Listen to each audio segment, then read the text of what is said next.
host, one of your hosts, hopefully only one, but soon to be more, many more.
Lauren Gray with Hospitality Digital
Marketing. Good morning, good afternoon to everyone.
For those watching us from multiples of countries, since we simulcast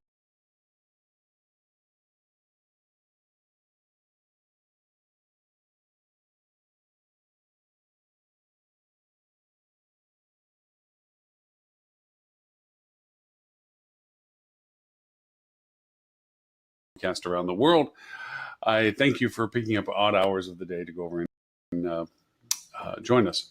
Oh, look, Robert Cole, who said he wasn't going to be with us, is going to.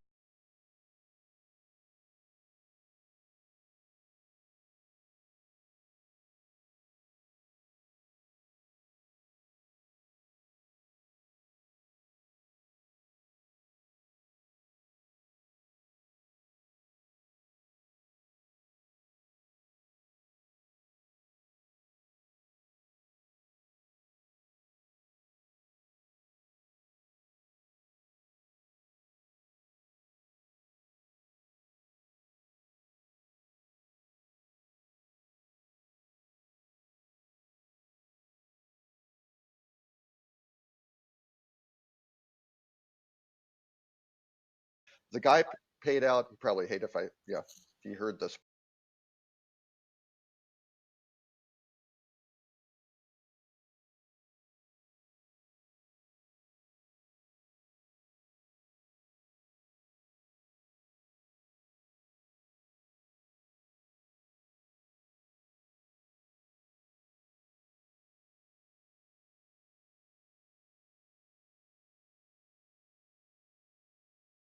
But nobody watches the show, right?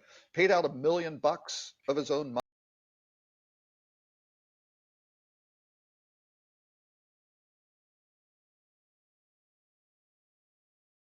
money, right? Mhm. Privately held company to get the 3,000 people we had in destination when that thing hit out, right? Because He that's didn't the own the right thing to planes. do. Yeah. Yeah, we were wet leasing the planes. He had to go find, equipment. He had to, staff, things like that, flight crews to get down there, and it was incredible. And his point was, right, legally we aren't bound to do this. You just call force majeure and you're done, right? Right. But he goes, these exactly what you were saying, Stuart. These people, sometimes it's life savings, it's their honeymoons. They've entrusted us to help them. Is there anything we can do to help? There Mhm. is. So let's do that. That's Yeah. the right thing to do, right? Agree Yeah, 100%. Thomas Cook, not quite the same approach, perhaps. No. No. But also, too, I have to say, I'm a little ashamed of the hotels that are holding people hostage and so forth. That is not hospitality, because That's not hospitality. yeah, I mean, they that's yeah, it brings out the best and the worst in people when there's events like this, right? And I feel like the media is right now focusing on the negative stories. I'm hoping that some good stories come out of it, right? If I was a hotel owner, knowing that I'm going to take a hit, but a day of revenue, I can probably survive as business and overcome. And the loyalty and the buzz and the goodwill and the PR that I would generate from doing the right thing to those guests versus those properties that are literally locking their guests in and not letting them go until they have money. That's ridiculous. You know, I would never stay at that property now. And I bet there's a lot of people that won't, because there's not a way to treat people. They're already down. They're lowest. They've just lost everything. And then you're going to add insult to injury by holding them, literally holding them hostage. Make them double pay, plus ATOL winds up flying them back. So they can't even have their own vacation. That's only for the British. The rest of them are SOL. Yeah, well, there's a European one too. I don't know. I think every country has. I know I saw something on a Greek site that was saying, if you're from Greece and you're involved, you needed to call somebody to do. So they have various levels of protections. Much stronger than in the U.S. I do hope that the people that go through that experience absolutely lambaste their responses to the hotels, no matter what the quality of the product looks like. The fact that they're being put in that position by those hotels, I hope they just devastate them on consumer sentiment.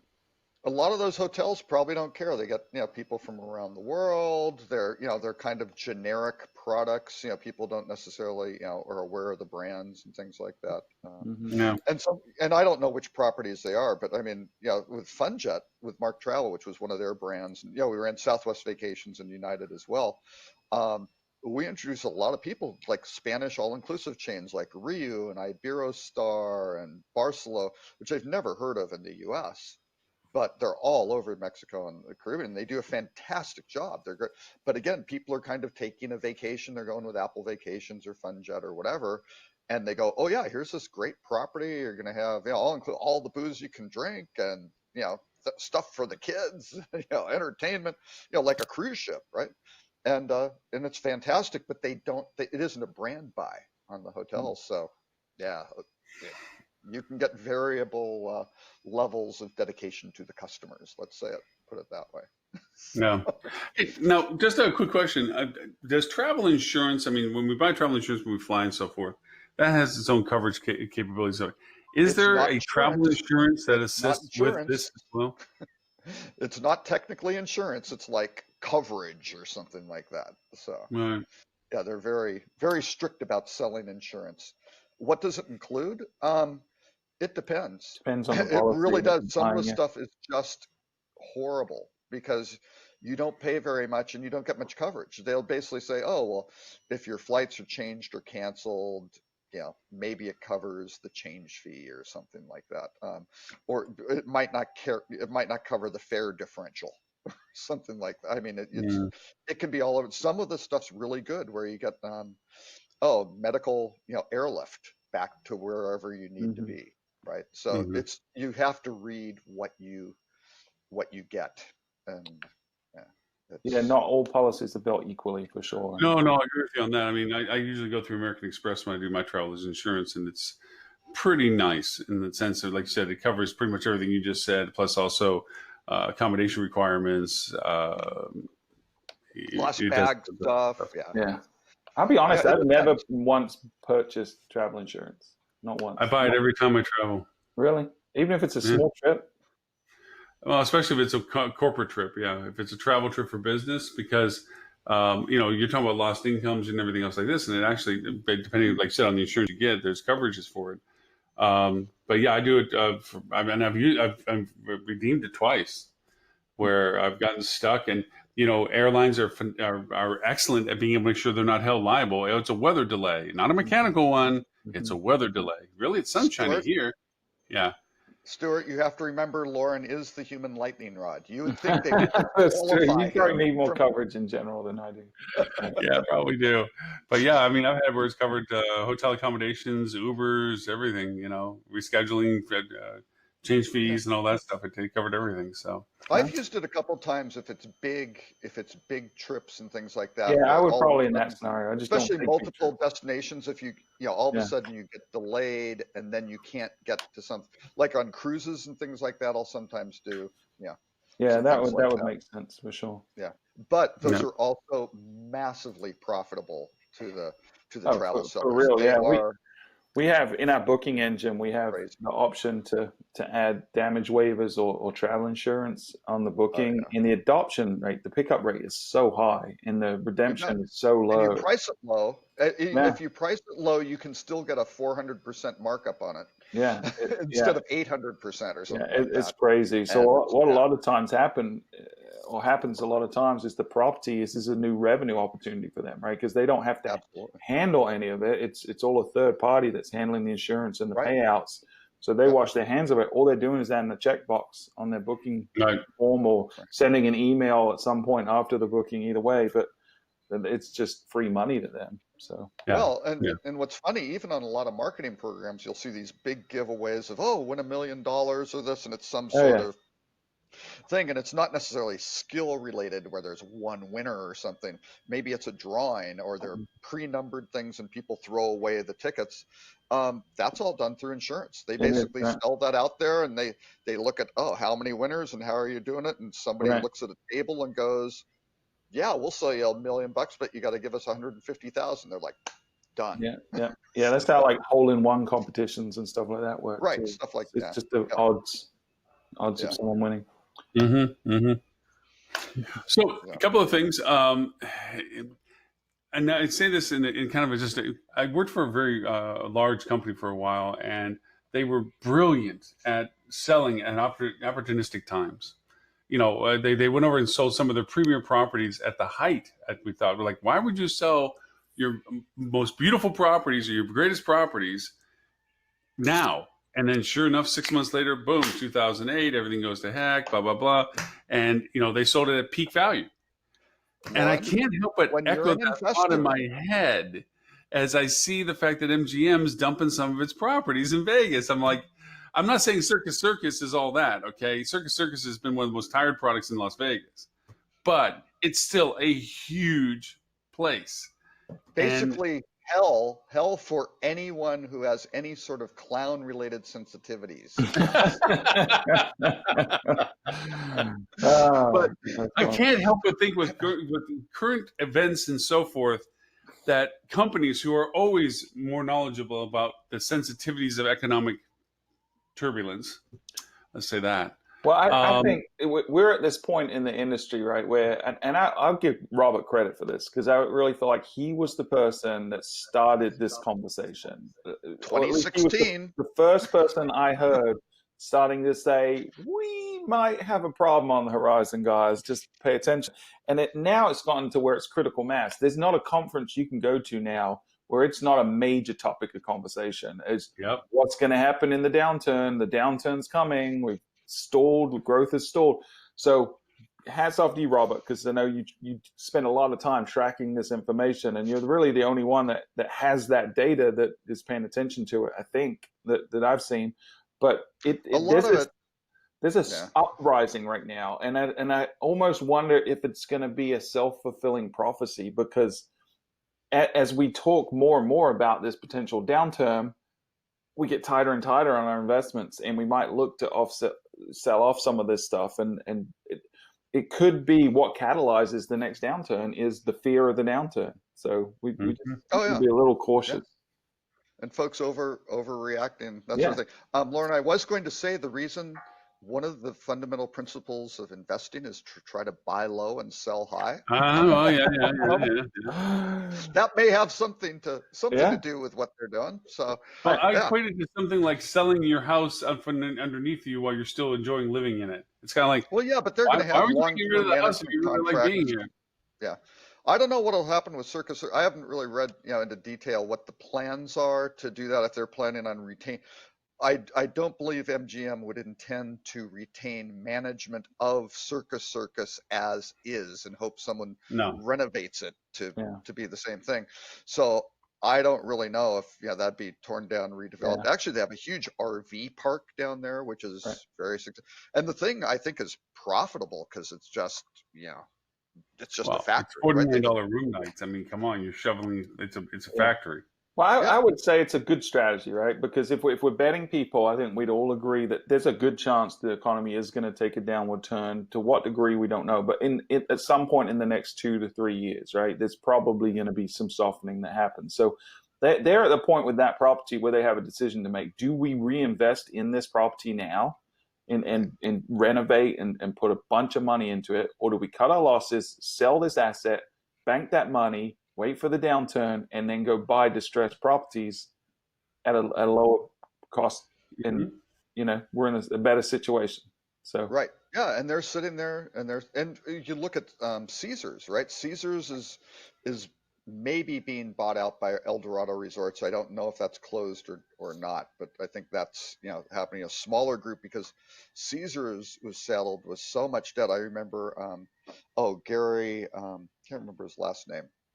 Gary Loveman was the CEO, and he was speaking at a conference. This was several years ago, and he said, and somebody said, well, what's it like running a company where you have like $23 billion in debt or something? He goes, it's a lot like waking up in the morning with a refrigerator on your chest. Yeah. What a lovely image. That must be delightful for you. Yeah. So, Right. but again, Caesars is selling Rio, right? Which again isn't right on the strip. It's off, by the Palms, and Palms has just done a great big renovation, apparently quite successfully. Yeah, and so now, and the big ones are that MGM is also looking at selling Bellagio, and what was the other, MGM Grand, which are like, Yeah. wow, that's a very interesting approach to go asset light on those big guys. So, But again, they're going to again, be selling probably close to, if not at the peak of the market, while interest rates are crazy very low, and they're probably Yep. not going to stay this low, especially if there's a Yeah. change in president. They're probably not going to stay low. Mhm. So, I mean, I don't think there's a better time to sell an asset like that if it's an Right. asset that you're going to have to invest heavily in the next few months or years. And who's buying MGM and Bellagio? Blackstone. Yeah. So there you go. So Blackstone has more money than, well, anyway. the owners of the Arizona Biltmore. So there you go. The owners of the, yep. Yeah, the Biltmore is quite a unique place, that's for sure. I love the hotel. I mean, it's a great classic Biltmore. What are you there for? What brought you to the Biltmore? Tim and I were here for a Derby Soft Experts event. So they had their executive team telling us all about the stuff they're working on, which was like Groupon? Yeah, well, yeah, they mentioned the group. Yeah, they did the Groupon deal. So that's like if you took out of the movie Ghostbusters, dogs and cats living together. Groupon does actually quite a bit of travel stuff. Yeah, it makes a lot of sense. It really does. They are pretty sophisticated in some of their data operations and targeting a lot of that stuff. Yeah, we always encourage people not to go to Groupon, but inevitably people panic and do resort to it. We've done a couple of studies though where we look at the behavior of guests, right? So one we look at are the people that booked through Groupon, one, did they have an existing reservation that they went and canceled and rebooked through Groupon? Because a lot of people will do that. Two, had they ever stayed with you before? And then three, over the next 2 years, do they ever come and stay back with you again? And the answer to that is no, they don't come back. No, they probably didn't stay with you, but some people did cancel their bookings and book with Groupon. So it's long-term, it's not a good strategy. Is it a way to fill soft spots? Sure, but it is not a good long-term strategy. But I think this deal with DerbySoft makes a lot of sense for both DerbySoft and them, right? Because it solves one of their connectivity problems. They don't have to go and build connections to a bunch of places. DerbySoft is going to probably pick up some clients because people want to get inventory to Groupon. Because right now, a lot of it is kind of, there's a lot of friction to it. Either you get a coupon code and have to go and call the property or use a coupon code on their booking engine, something like that. It's not a real transaction. Voucher has to be submitted back. Yeah, you got all sorts of So there's mechanics. different ways, mechanics to do it, but this will kind of normalize that, and similar to why I think Airbnb ended up buying Hotel Tonight. I think it kind of just opens up an opportunity to get access to more properties and things like that. So wait a minute, did Stuart just use the ABB word thing to get? but not in a sensational Chicken Little way, so it's okay. Well, and Stuart, one of the slides on their presentation. Oh, highlight of the show, this is Lauren. So get ready for this. This is highlight of the entire show. So Tim and I are sitting in this room and they're going through, and it's a really, really good presentation until this one slide and had some stats. And the footer said it was from some group, fuel travel and flip to and stand. And I mean, Tim and I just started snorting. Oh, come on. You've completely discredited it. You can't show us crap like that. That's funny. Ubisoft is quoting fuel travel. Yeah, they are. Tim said that Robert was questioning the methodology and poking holes in it. But yeah, I got this text from Robert last night. He was like, "Hey, do you guys recognize this?" But yeah, it's out of the technology study that we did last year. Yeah, Ed vendors and hoteliers' opinion. Was Ted there? Is Ted there for the Ubisoft presentation? I believe it was part of Ted's presentation. Wow. Wow, great. And credit to them, they sourced it, right? What drives me bonkers, and I've seen this before when I was sitting there in a presentation, I'm like, wait, that's my data, and there's not a reference to fuel on there? It's like, that drives me crazy. But again, underscoring my point of, undermining the credibility of the data, maybe that's why. I know, when someone else quotes your data, then it's fact, regardless of the origin of the data. It does. Exactly. It goes past some. Yep. And it's all justified at that point. That's right. Yep. I have a favor to ask. Is there a way that I can dip out for about 20 minutes? I have to go pick Renee up from the urgent care place. I dropped her off this morning. She pulled a muscle, and I dropped her off, and now she's ready to be picked up, and I want to let her sit. But can you sit with Robert for about 20 minutes? I'll babysit Robert. Yeah. Lauren, she'll just have to wait. She has been. Send her an Uber. She has been. Yeah. She's at an urgent care place, so that's fine. If just go remote. Where she needs to be. So take us on the road, put it on your phone, and load it up, and we can. It doesn't work. But I did actually. I went over and bought. Guess what? Through AppSumo, a stack of ones from Live Webinar. It's a different platform for doing webinars. It's supposed to interface with Hey Summit soon, which is what I'm going to be doing the digital summit next month or in November on, and. If it is, then I've paid $450 basically, so I don't have to pay for Webinar Jam anymore. It's supposed to on the roadmap. It's supposed to do every webinars, which I do Webinar Jam with. So it's supposed to eventually be as good as Webinar Jam. It's missing some pieces right now. Does it miss the big red button that people accidentally press and stop the whole show sometimes? I haven't actually. I'm going to be asking you all to do a test with it later on. Not today necessarily, but next week. I'm going to do a test webinar on live to see how the interface works, but I can have 10 talking heads on it. Oh wow! Just 6. Zoom, I still think Zoom webinars is the way to go. Yeah, no, it's too expensive. It's too expensive. It's $179 to do what you're wanting to do per month. No. It's yeah. Like 40. Oh yeah. If you have a Zoom license, then it's only $40 more. That's not $179. It's $179. Anyway, Joey, if you could, give me about 20 minutes. I'll be right back. I'm just going to put it on pause. I'm going to make you administrator, so don't hit the bigger button. All right. And I'm going to go over and grab her and bring her back to the office. They gave her a shot for muscle spasm, so she's all loopy. So I'm going to go get her. Hey, record it. It'll be like David after the dentist. I do. I have my little, you saw, did I show you that, Stuart? My little camera? Yeah. Secretly recorded. Oh, is this an i360? Yeah. Yeah, 18 grams. Go pick up your wife. Stop talking about nerdy stuff. All right, I'm right back. Bye. What do you say? 18 grand? 18 grams. It's tiny. Oh, it's 18 light. grams. I thought he was quoting the price. I was like, wow, AppSumo. I didn't realize you could buy. He's talking metric system measurements of weight. Sorry, Americans don't understand. I see. Yeah, no idea what you're talking about. Yeah. I'm concerned about Tim. I mean, yeah, I invited him to breakfast. I told him he needed to get the hookers out of the room.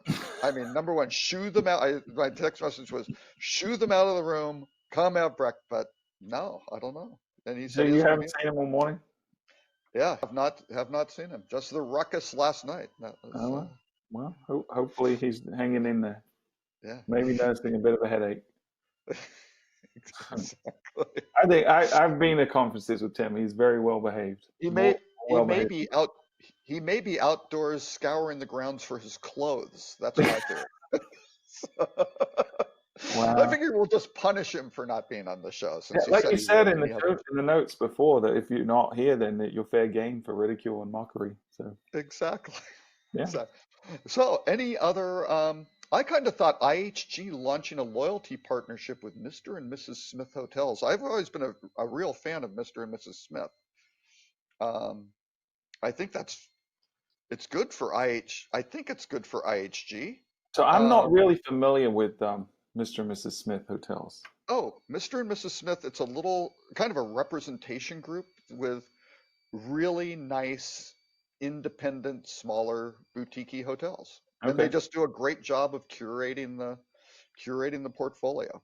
So Uh, they're basically expanding the loyalty program to encompass their properties as well. yeah, Oh well. Hyatt has done their deal with small luxury, Yeah. and yeah, all Yeah. these guys are kind of expanding out, and Yeah. it's a nice little group. Now, you kind of look like, how does this fit into IHG? Yeah. Is that the right match? And I'm not sure for Mr. and Mrs. Smith if all of a sudden you've got a bunch of, Holiday Inn Express folks who are, accumulated all their points and charging off to go to some little place and don't know what to expect. Right.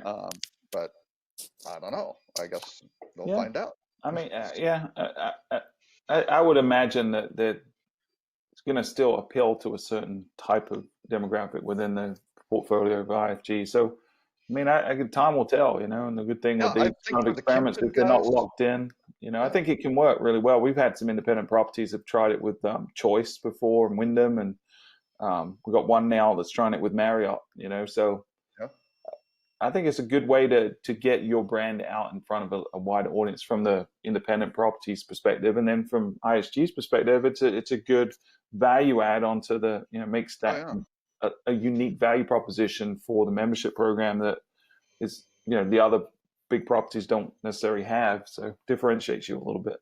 So I yeah, like it. yeah, I like partnerships, man. I and it always doesn't like that. overlap their current brand, so I don't think they have Yeah, a right. It's not conflict cannibalizing them or at anything like all. that, No. which is great. But no, they've got a really a great little portfolio of hotels, and they've done a really nice, So how many properties does Mr. and Mrs. Smith have?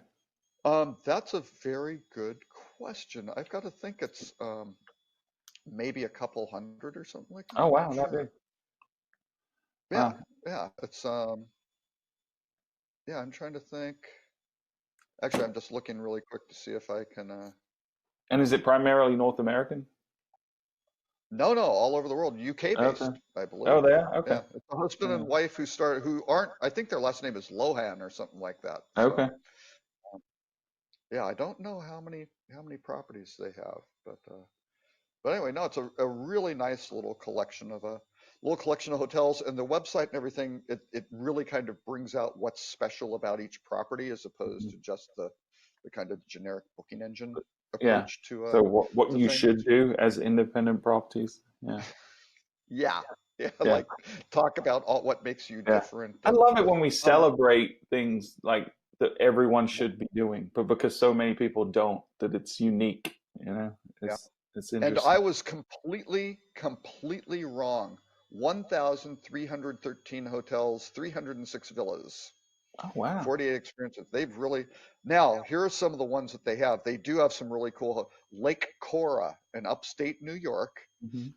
It's an estate. Rates per night, $15,000. With now, Stuart, before you laugh, you get the Smith best price guarantee. Okay, well, good, because So I would not want to see that somewhere else for $14,000. and a Yeah, free as a Smith extra, because again, if you book through them, you get, some kind of bonus type thing, a champagne reception on the night of your arrival. So that's obviously a whole estate, right? I don't know how many bedrooms, things like, but they have North Island and the Seychelles, and this is just a room. Now, North Island is where, I think William and Kate went on their honeymoon type thing, right? So that's, $6,500 a night. But, again, best price guarantee. So you aren't getting yeah, ripped that's a off. bargain for sure. And you get an hour-long massage in your villa. And that's a very, very green property. It's a great, it is a great spot. I have You not mean been there. green as in it has a lot of money? Is that Sustainable. Well, both, I think, yes. yeah. Yeah, they've got Amman resorts and Courchevel, Yeah, 3,500 a night. yeah. Yeah, I think I would get travel insurance if I stayed at one of their properties, Yeah, most likely. exactly. But I had no idea they were up to 1,300. That's pretty legitimate, man. That's a big portfolio. That maybe a few night stays at the Holiday Inn Express to work up enough Yeah, points it to would get to take. Lake Yeah, you'd Cora. have to live in a Holiday Inn Express for a year to be able to afford one night. Oh, I think it'd be longer than that. Yeah, probably so. Yeah, Yep. it is an interesting mismatch, especially as high end as they seem. That's Yeah. Well, and they have some others which are, they'll have little yeah, boutique ones out, and the yeah. I country think we're going to clubs see and more and island more of stuff. this, though. I think more collaboration type scenarios as everyone's trying to compete, especially as the OTAs get more and more entrenched in loyalty programs. I think that people are looking for more and more differentiators. So this is good. Right. Yeah. Yep. I think it's I'm just win-win. I'm just starting. I'm going to be advising a startup that's getting into kind of an interesting sector related to all of this. So I can't talk about that quite Blockchain. yet. So let's go with blockchain. You'll be good. A VR blockchain. That's what Hmm. that's what we figured would be Yeah. the key. So Yeah. anyway, but yeah, I think that's an interesting interesting combination. So Hmm. it may work out well for both of them. So Yeah. Hey, can hey, I go off Hyatt, script a second, real quick, sure. and then we'll jump back to them. I was Yeah. surprised you didn't mention, unless you mentioned it last week. I wasn't on the show, but Google's core update this past week. Oh, no, I Um, didn't. Please. yeah. So Google made a couple of announcements recently on the search engine side that are interesting because they go quiet for a long, long time, and people will discover how this change happened and this impacted whatever. Yeah. But a couple of weeks ago now, they came out and said they're going to change the way they are handling no follow links, and they're asking Oh, yeah. people to add an attribute to no follow list links to disclose Right. if it's a sponsored link or something like that. Which traditionally, no follow links, for those of you that aren't technical, are used when you're linking out to something that was paid content or sponsored in some way, or if you didn't want to pass equity to that site that you're linking to. So, Right. for example, an OTA, if they're linking, or say TripAdvisor on your business profile, that link out to you should be no follow. And Right. I haven't looked at it in a long time. It used to be, but now if you're paying for the business listing, they should probably add on to there that this is a sponsored, paid placement. And Google hasn't quite said why they want people to do that or what they're going to do with that information. But Yeah. coincidentally, a week or two later, they came out and said, oh, by the way, we're doing a major core update this week on the main search algorithm.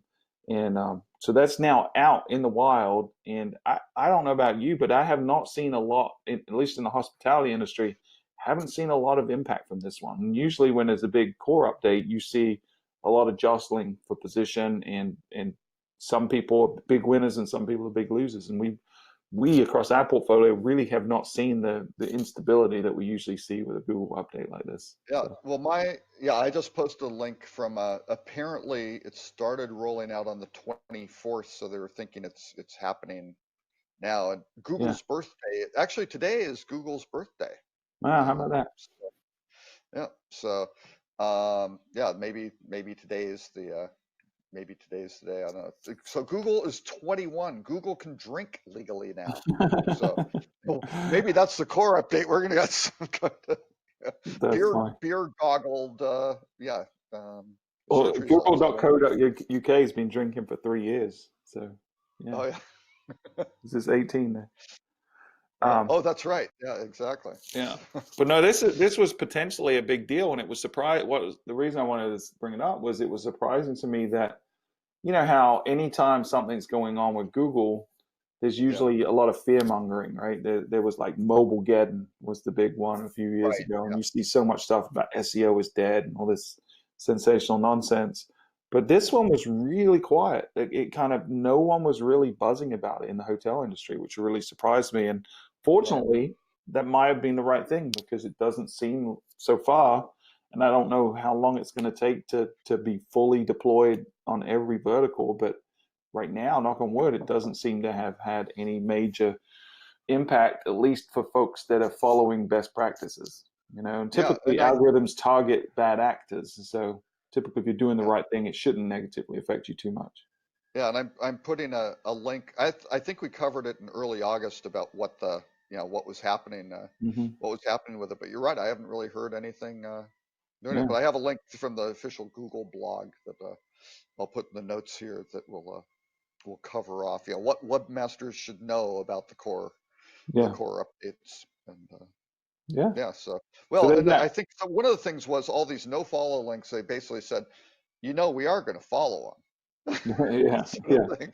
And we track all the stuff, we just won't publish, Yeah. maybe. Yeah. But I Well, think they're taking all those as signals, right? It's yeah, all right. Because signals. so it used to be, okay, do we pass this, magical link juice Mhm. from your site to theirs if it's no follow? And they've always said, no, we won't. We'll still index the page you're linking to, but we're not necessarily going to pass anything that's going to impact page rank or anything like that. So now they're basically saying, they're hedging their bets a little bit and saying, well, we want you to disclose if it's paid or not. Oh, and by the way, we may start passing some of that. We may start paying attention Yeah. to these differently than we have in the past. So, And how we do that is none of your business. yeah, exactly. Exactly. And Yep. until the government steps in and tells us that we have to publish our algorithm, which is a distinct possibility in the near future, which I hope does not happen. Yeah. Yep. So yeah. Sorry for the derail. We can jump back onto script now if No, you like. that's okay. That's a good one. I was going to say Hyatt has another brand. They didn't have enough. No one has enough brands. They need to So keep adding brands. it's I think it's a mid-scale lifestyle brand or something like that. And it's just Mm-hmm. like, Best Western has Glow and Vibe, and I mean, all this stuff is just going to get so crowded and so, And I don't understand why undifferentiated. we allow it, right? Because, I mean, we're under no illusion why they do it, right? It's not Right. about covering different demographics and all the things they spin it as being. It's about being able to have more product in a single destination. That's the single reason that Marriott hasn't consolidated after their merger with Yeah. Starwood, right? It's because now we can have twice as many properties in this destination without pissing off our owners. Owners need to Well, wake they're up. sort of pissed off, but the owners can't really They've say got no much about it. recourse, right? So um, this needs Yeah. to be something that I think needs to get straightened out, and people need to organize and rally behind it because it's going to get out of hand. Like, when is too much too much? And I think we're Well, already at that point. I think the really interesting, depending on the severity of a downturn, you're going to have a situation. Marriott has 90 some hotels in New York City. Yeah. Some maybe a couple are in Brooklyn and things like that, but the core thing now, Hilton has 13. That's Mm-hmm. a pretty big difference. So you get a downturn, and when you really start looking at how much traffic is Marriott generating because of Marriott, as Right. opposed to the hotel just existing in that spot at that price point, right? What is the brand legitimately generating that's differentiated? Yeah. I don't know how when if you have a Marriott can feed all 1% those chance, mouths in the town. right? So someone comes to Marriott's flagship and searching for New York, and you have a slightly better than 1% chance that they're going to select you from the mothership. This is meant to be driving all your direct bookings because you're not allowed at your own website anymore. So you're reliant on this and all the OTAs, and the OTAs have hundreds of hotels in New York. So it's an even bigger battle there. I think if you're in that situation in a saturated market, you really need to seriously consider deflagging. There's so much more opportunity to market and differentiate yourself if you're an independent property in a market like New York or anywhere where there's saturation. Yeah, and maybe if you're the Marriott Marquis or something like that, sure, or I think a you're resident okay, in right? Times Square or what, but all of a sudden you start to be the, the court, and maybe the Courtyard East Side does okay.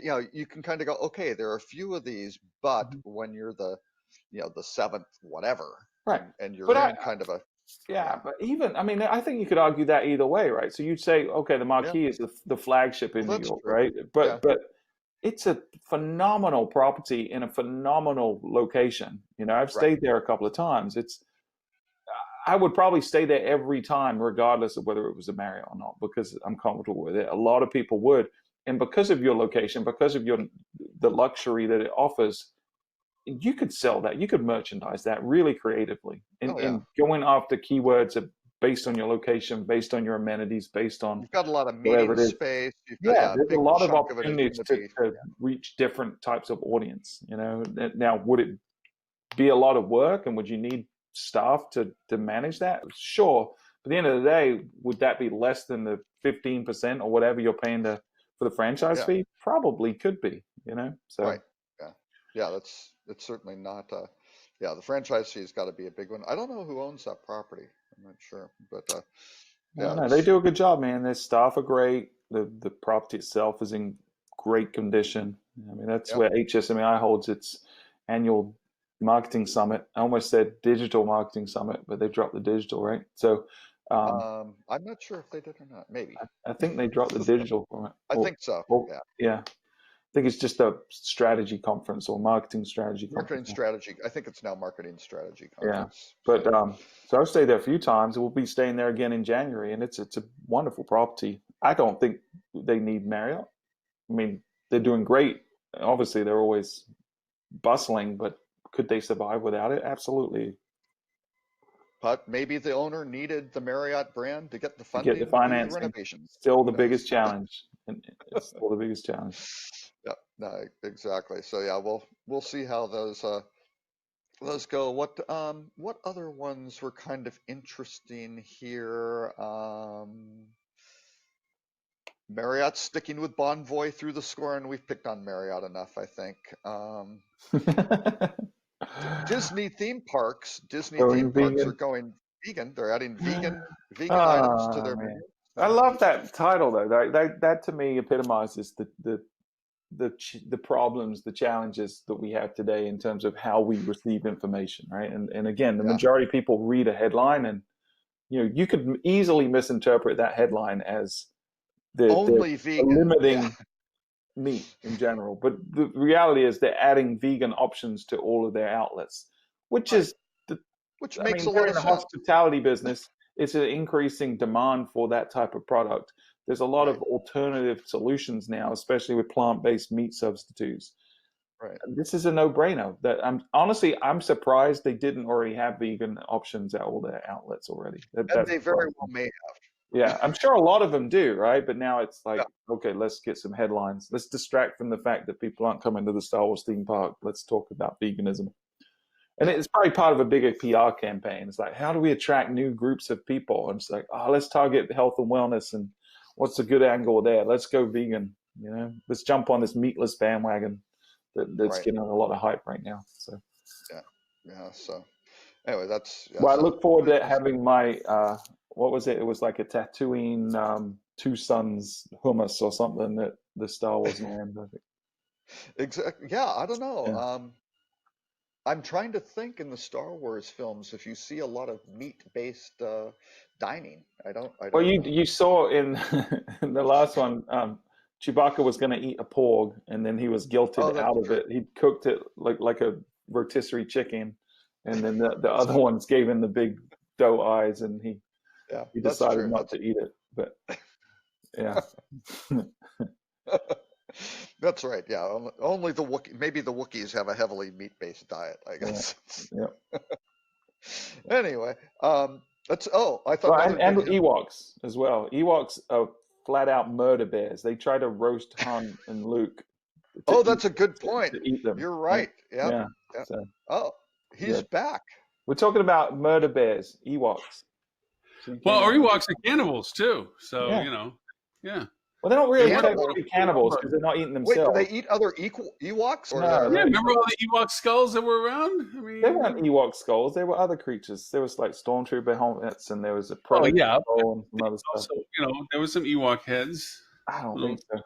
They're strictly a humanoid diet based creature. Okay, well, so they weren't their friendly little fuzzballs that you thought they were. Oh, they're murder bears. They're flat out murder bears. So we're talking about Disney going. We got on this tangent with Disney.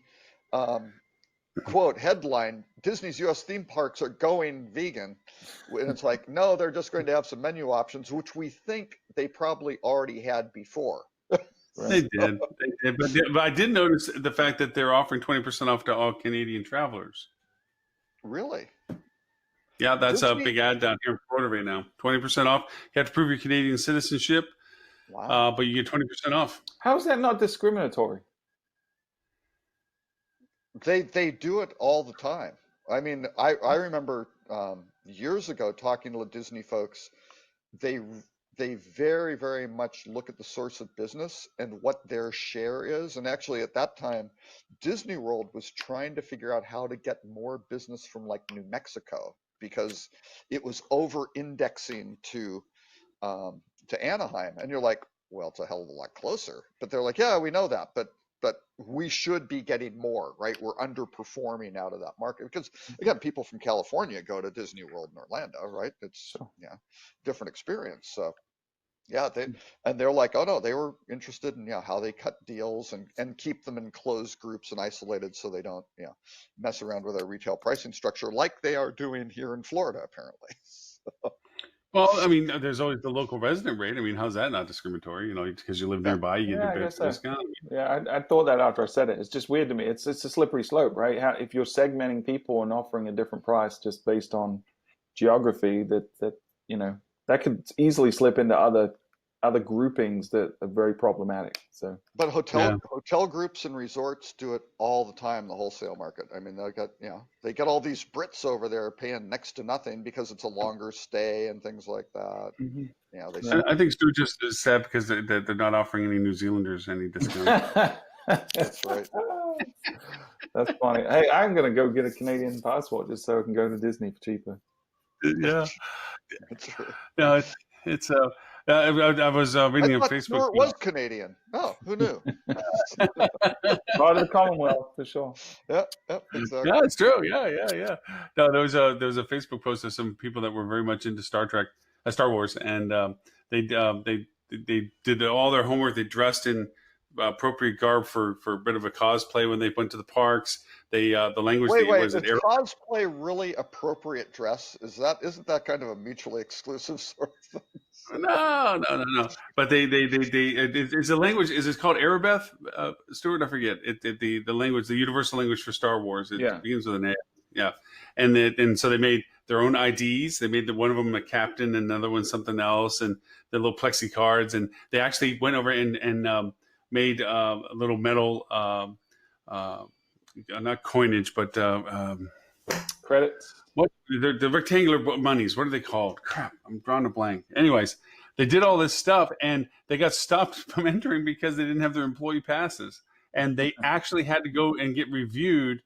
They said that they would not be allowed into the park if they were too much like they were supposed to be part of the cast. Yeah, so they get confused for cast members. Right.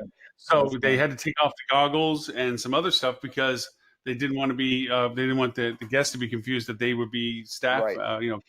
Now, Lauren, did you ever go to, when you lived in Dallas? Did you ever go to Scarborough Fair? The medieval. Yeah. Great, right?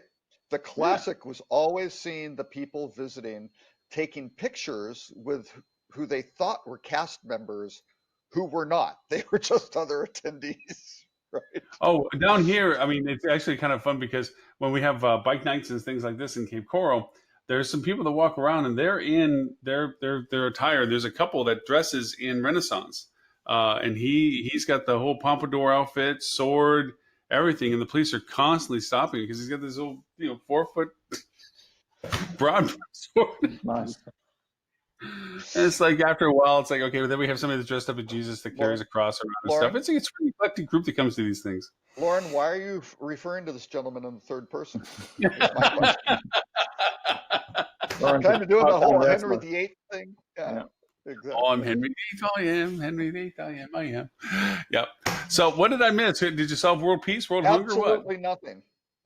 We talked about. We've been waiting quietly in silence for you, Lauren.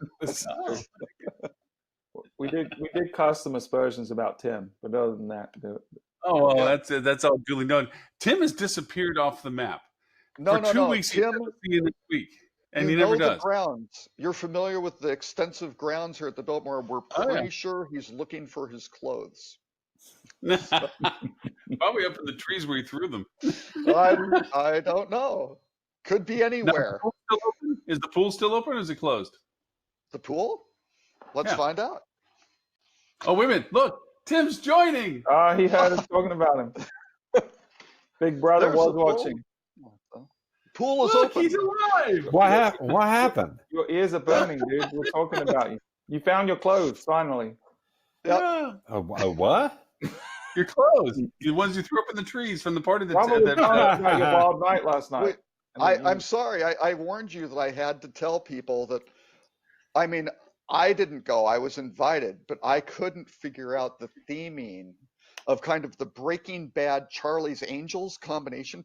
I just didn't get it. So. Well, that's how I roll. Nobody knows how to throw down like a 50-year-old guy.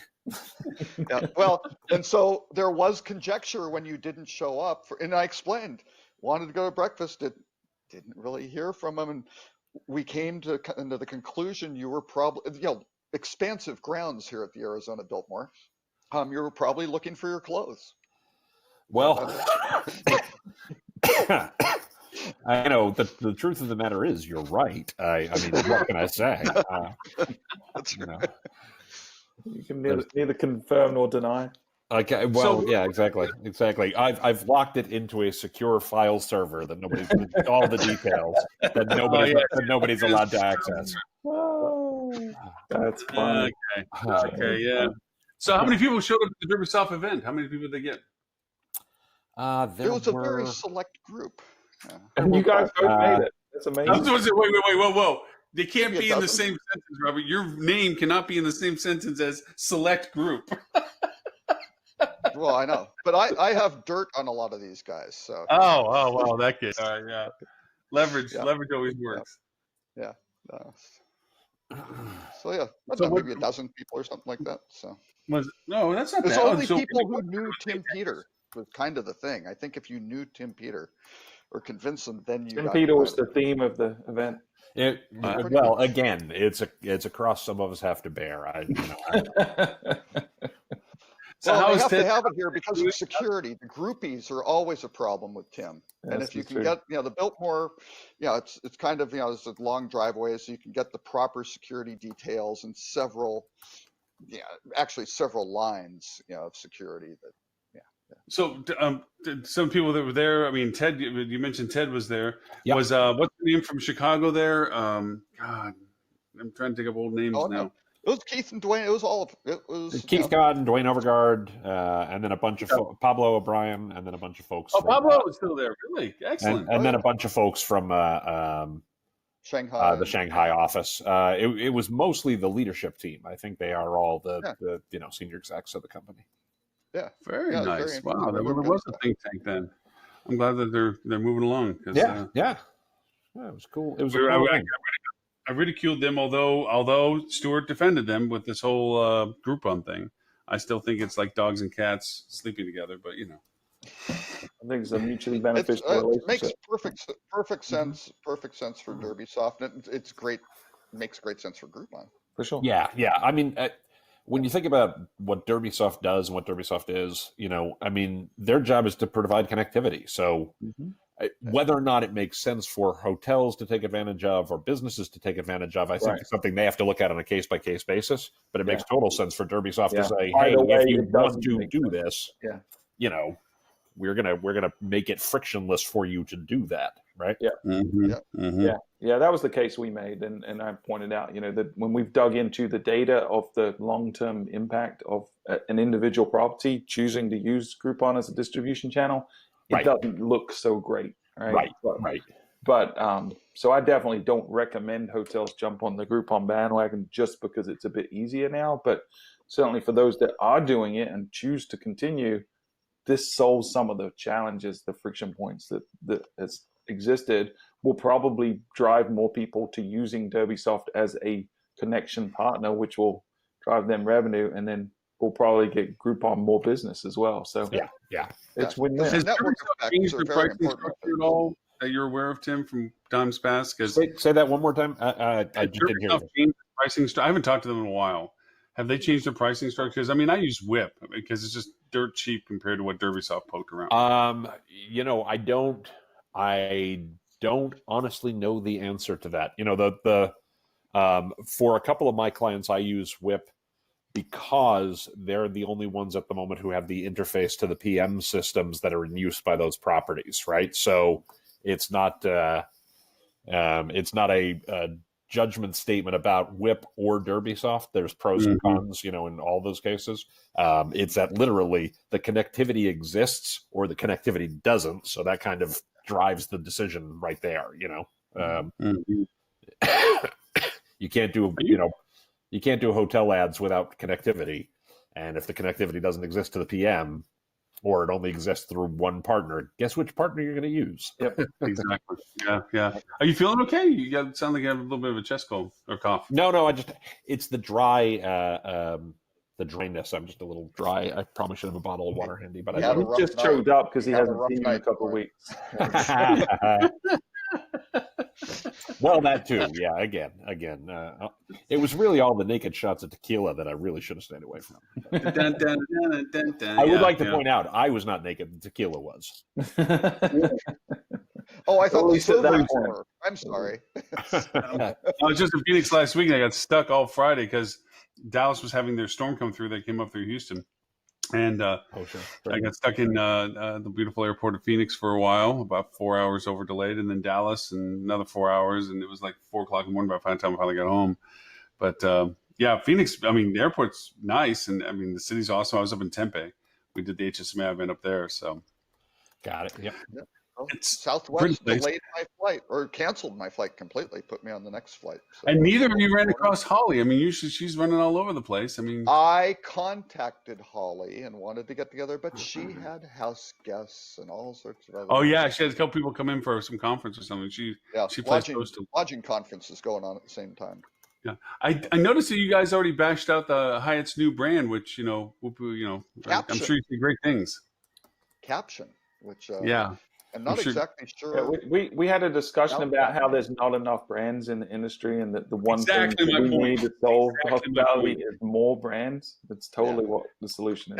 Now actually, in fairness to Hyatt doesn't have a lot of select service brands. I mean, they do have Hyatt, Hyatt Place and that sort of thing. But Hyatt Places get very high ADRs. I think I mentioned in the show. I was in Chicago and I was looking at pricing of just kind of various hotels. I looked at Hyatt. The most expensive Hyatt in the city was the Centric. Number 2 was the Hyatt Place. Number 3 was the Park Hyatt. And you just go, wait a second. That doesn't seem to make sense. Something's wrong here. No, it does not. Yeah. So I'm not sure what they were doing, but again, they don't really have a lot of select service. They're trying to go select service lifestyle, right? And they had, I don't know what they're doing with Tommy, right? Because they acquired that through Destination Resort. So I was kind of thinking, well, you have Thompson, you could probably, I think Tommy was supposed to be more select service lifestyle, but maybe that's higher. I don't know. Beats me. Yeah. So, but another one entering the fray. Yeah. So, Tim, you missed some of the juicier conversations earlier, which, by the way, it's great to see you, by the way. Thank you for making it out since you're Oh traveling and yeah, everything. yeah, absolutely. I've missed the last couple of episodes. Unfortunately, I intended to be on last week's episode. Unfortunately, we had a death in the family. My, pour one out for my wife's late great 98-year-old grandfather. Yeah. Who lived a long and wonderful and happy life, and so so we missed last week. Actually, can I tell you a funny story? I was very life, moved. Unfortunately, shortened by. I was Yeah, just going to beat on Tim for saying his life shortened by the worry of his granddaughter marrying Tim Peters. Well, it was a delayed reaction thing. It's been 25 years, so Exactly. But I do want to say I thought it was very lovely. I don't mean to be morose or weird or any of that kind of stuff. I mean any more than normal anyway. But he served in World War II, my wife's grandfather, and I was very touched because they actually did the whole. They had a couple of Army Reserve there who did the whole flag ceremony and presentation of the flag to the family and things along those lines with a 21-gun salute, which was.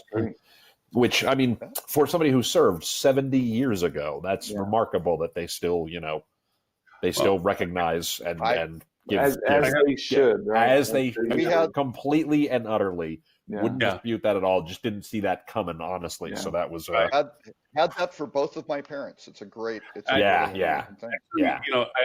am very proud of a lot of local organizations down here because they just put to rest 18 military members have passed that had no family. Oh yeah.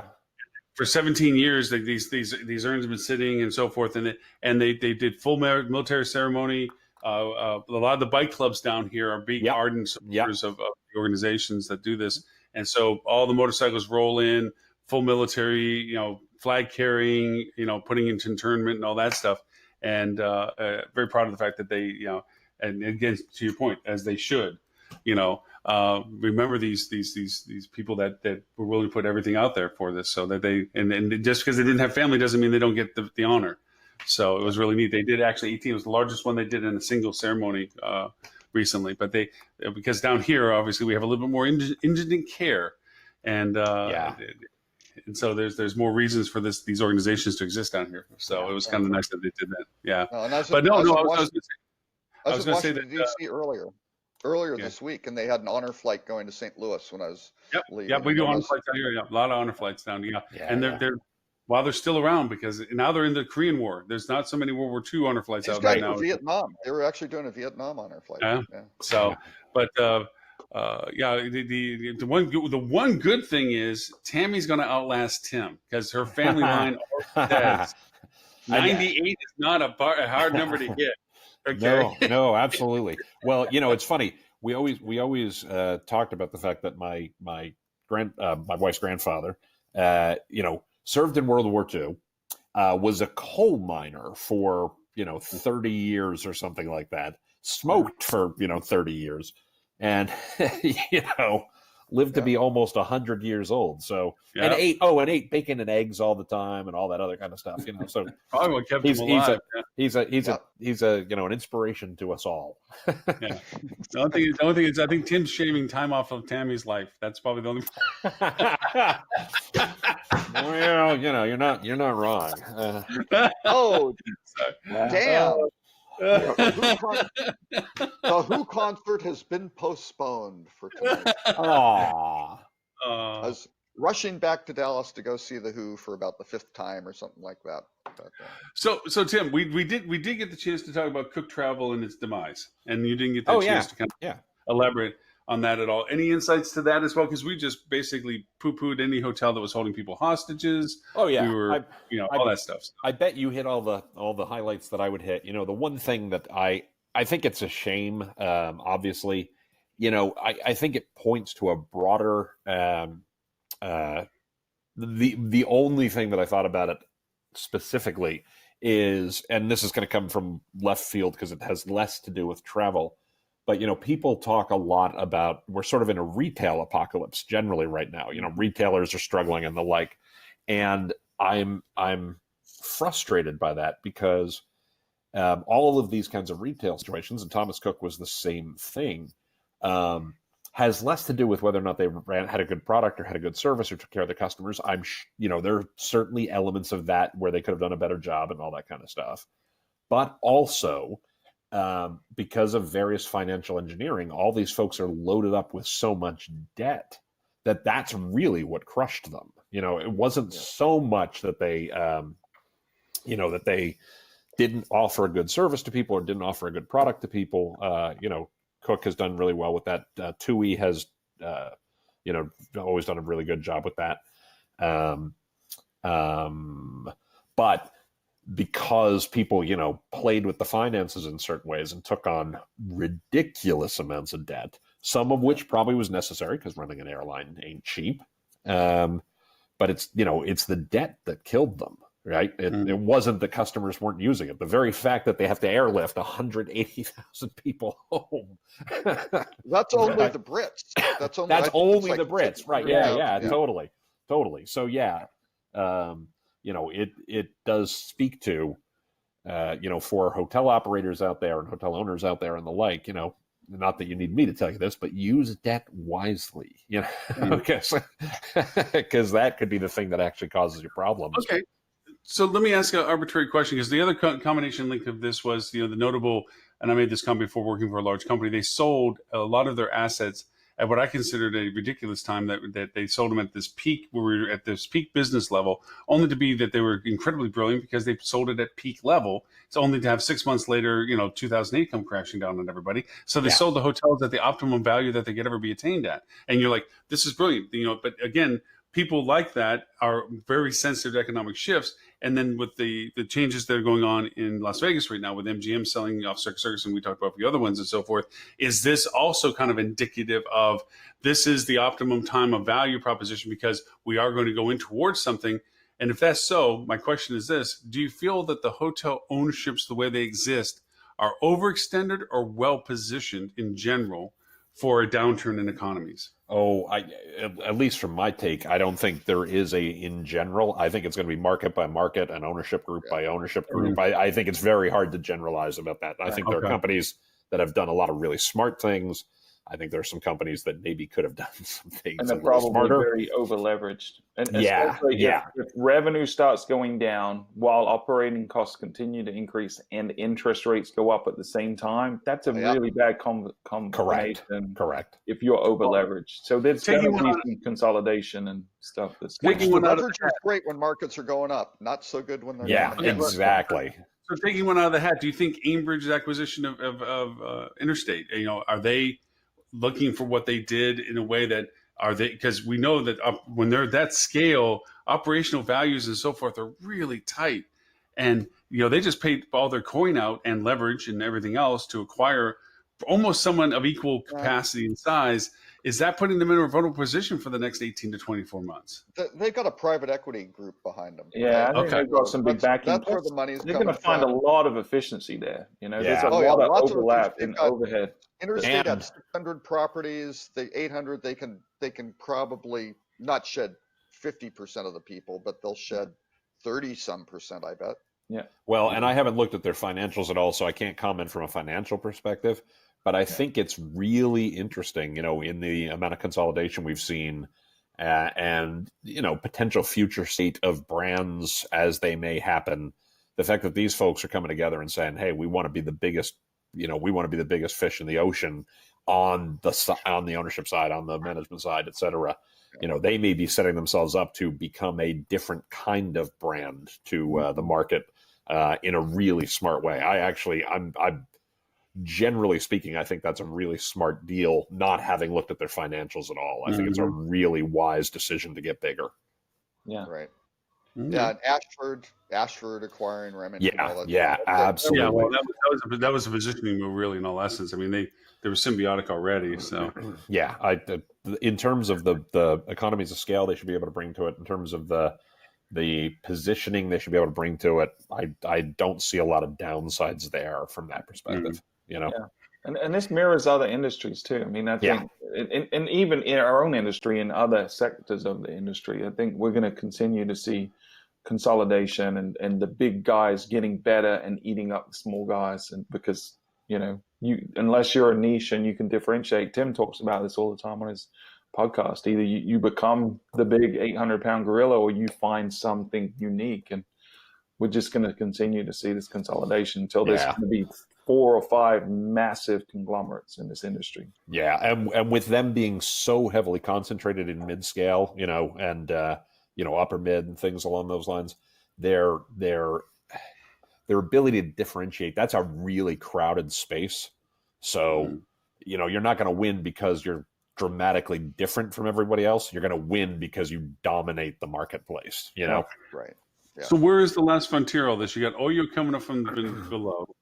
You have what you said, mid-scale, what's happening. Luxury has been the predominant bandwidth growth for the past 2 years, in the sense of what's in the pipe and what's been built. So where's the last frontier for this? Where's somebody else that's going to say, I'd like to have a hotel, gonna go? Well, but define last, right? Like, are we talking next year, 5 years, 10 years, 20 years? Probably just the next couple of years that we did. This aggregation that's going on, as we said, these 800-pound gorilla developments and so forth of joints and so forth, and brands consolidations and what have you. Where is the small ownership group going to go? What are they going to look at? They're just going to buy brand product and just asset value it, or where's the last hotelier go? I guess independent. Independent, for sure.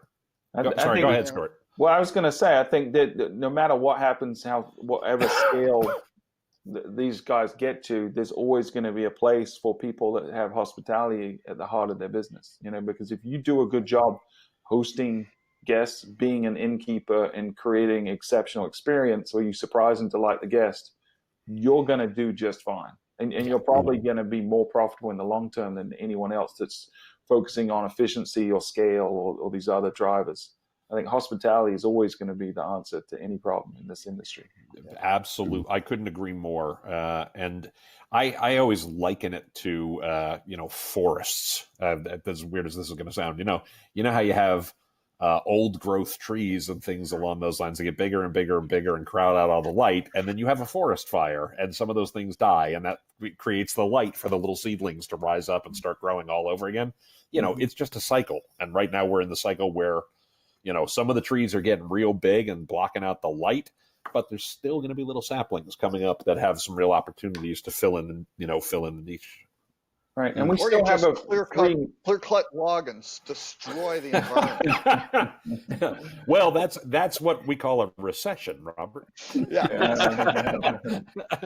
But we still have a relatively open marketplace, right? If you differentiate yourself in terms of product and experience, there are still so many opportunities to earn business from people, and it's getting more complex every day. But if you look at the tools we have in our toolkit in 2019 versus what we had in 1919 to put someone in a hotel room, it's we have a lot more options today than we ever did. Yes, some of them are getting more expensive. Some of them require specific skills to leverage to the maximum. But you can find people today at a relatively low cost compared to ever in the history of humanity. So I think if you focus on your product first and then focus on a smart marketing strategy second, you're going to be fine. You're always going to be able to be successful.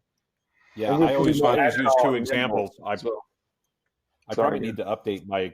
No, you're fine. I probably need to update my examples, but I always, in addition to my own clients, who I think do a really good job of this, they tend to be very differentiated and independent and fiercely so. I also love pointing to hotels like, the Iron Horse in Milwaukee or the Asbury Hotel in Asbury Park, New Jersey, who are very differentiated, very interesting. In the case of the Iron Horse and the Asbury, both opened in, I think, 2007 or 2008. So right before the fecal matter hit the rotally oscillate. That would have been funny if I could have gotten the words out. Before the crap hit the fan, right? And seemed to both, as an outsider, I don't know their financials either because they're privately held, but seemed to be doing very well. Mm-hmm. So I could not agree with Stuart more. And I think you can look to very specific properties who are doing well, getting a lot of mind share, getting great rates, sitting relatively occupied during the times you would expect them to be occupied, sitting very occupied during the times you would expect them to be occupied, relatively occupied during the times when you wouldn't necessarily expect. There's a lot of lessons to learn there, not in terms of, be the iron horse, but follow their playbook, right? Don't be the Asbury, follow their playbook, because it works again and again and again. Yeah. But I think the crux of what point that you made, Stuart, is you have to embrace marketing if you're going to try to embrace growth, because right now, it's one of the first, if not the first thing that's removed from the equation when it comes to gloom and doom scenario, responses. And that's where you see the difference. And to your point, Tim, that's probably where you see the clearing of the trees, because I still argue, and I mean argue, where people, when their strategies are, when I'm trying to put together it's budget season. Yep. So, I'm working with budgets and I'm trying to explain to them, and of course, there's conversations about conservatism as to market spends and conditionals as to what would happen and so forth. And everything is on a regress. Like, okay, if that happens, we have to cut back these costs. Yeah. And I'm like, I said, hold on for a second here. If you're getting this rate of return, so every dollar you're getting $7 or $10 back, and you talk about the fact that business begins to slow, how is the logic stream that you're going to remove that money's going to improve? You can't cost yourself into profitability. That's exactly right. So there's a blog post I wrote 5 years ago, and it's something I've talked about for years before that. And I want to be fair. I did not invent this. There's academic research, of different markets that backs this up. But I always refer to it as the race you can't win, right? Which is you experience soft business results. So you cut prices to, whether you call it a sale, a promotion, what have you, you're trying to attract more customers. You then have to cut service or marketing to pay for the lower price. Maybe if you get lucky, your short-term sales improve, but usually not. Your competitors respond by cutting their price, right? Which also does two things. One, customer expectations shift in terms of what people expect your price to be. And by the way, they expect it to be lower, which is bad. And the experience suffers because you've either cut marketing or service to pay for these cuts, right? Which drives softer business results, which is, it's a death spiral. It is. It don't run that race. Right. And the problem with the logic of I'm struggling, so let me cut marketing is it's predicated on the assumption that marketing doesn't drive business. Right. Which, if you believe that, you shouldn't be spending any money on marketing. Right. If you don't believe that, then it's the last place you should cut. It's easy and convenient, because taking a number off of a spreadsheet and telling whoever's handling your marketing to spend less next month seems to not have a direct influence on what happens next. But it's completely flawed logic, because now you're saying, well, marketing doesn't work. It doesn't drive or advertising especially doesn't drive anything. And I think that's an important thing to differentiate, because, I think people conflate advertising, which is a subset of marketing, with marketing as a generic term. And I think when they're looking to cut back, they often look to the advertising portion of marketing, which is probably one of the worst places of marketing you should be cutting back as well, because that's the one that amplifies the message. Right. The only place I will push back on what you just said, Stuart, and by the way, I'm only pushing back for the point of the discussion, not because I disagree with you. I actually agree with you completely. The only place I might with them just for the hell of it. the only place here, who will do that? Yeah. No, the only place I might question it in any case is, if you got some channels that you really can't tell if they're performing well or not, there may be some opportunities there. You can always spend more efficiently. Of course. I am always reminded of when was it Howard Schultz came back and took over Starbucks again? I can't remember. Anyway, he slashed their marketing budget, right? He cut the marketing budget dramatically. And he took every dollar of it and put it into training the baristas in how to make a great cup of coffee and give people a great experience. But that is marketing, right? By the way, you are damned right. I completely agree with that. You're not taking out of marketing and putting it in operations. You're putting it in marketing. And if you correct, I'm going to pull a Tim Peter here. So back last year, episode 81 of our podcast, we did an episode called yes, well done, Stuart. We did 10 ways to the 10 ways to drive direct bookings in 2018 is what it was called. And we each wrote. That was a great post, a great podcast episode, by the way. So from 10 to 1, what are the things we would invest in if we wanted to drive direct bookings? And my number one, and we all had different lists and we argued our cases. My number one place that you should spend your marketing dollars before anything else is hiring and training the right people. Because if you get that wrong, everything else is going to fail. Any kind of advertising you do is going to it's going to go down the drain because people are going to have a bad experience. But if you get the experience right, you're going to have a better online reputation. You're going to have better word of mouth. You're going to have just more repeat business, all these things that make your job creating demand a lot easier. So I think re-looking at your marketing budget and where it should be spent doesn't mean cutting Google, but it does mean allocating a certain portion to training your staff, I think. Yeah. And also to reemphasize the point too, if you're not measuring, it's not worth doing, and you shouldn't be doing it if you can't measure For sure. it. And you should be figuring that out when the economy is good, not waiting till it's a down economy to slash it. Right now is the time when you have a little bit of leeway to say, let me figure out how to track every single dollar I'm spending and how effective it is, and not relying on the BS third-party vendors metrics whose attribution is complete theft of everything that they're doing, right? So you've got to find an attribution model. Hashtag attribution theft is real. You've got to make sure that you are tracking everything in your way with your attribution modeling, and that you know what is working and what is not. And before the economy turns, you should be reducing spend on the stuff that's inefficient, not when the economy turns. Yeah, that's right. And to refine the training point too, I think we're also in an interesting position right now that people have stopped expanding their training of their teams and themselves to outside people, and they're relying heavily upon their vendor relationships or internal training, I guess is a better way of saying it. And what they're getting is biased training on platforms that have limited service profiles, and they feel that it is sufficiently enough. It's kind of a little bit like picking and choosing what your Facebook feed is like.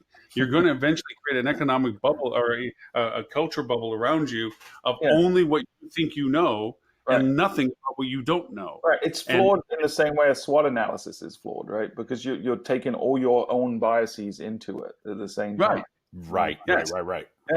And it's developing more and more because more and more I talk to people and I've had arguments. I probably have lost client possibilities where I've actually argued with the ownership where did you get that source of information?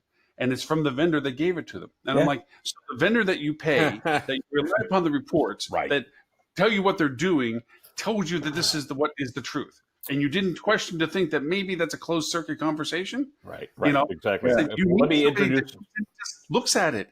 They could be completely right. I'm not saying they're lying to you. I'm just saying you should trust with verification. You should apply some critical thinking to any report you're getting from a vendor that you're paying them to produce to do the work. If that's something that doesn't make sense to you, let me introduce you to the concept of foxes and hen houses. Exactly.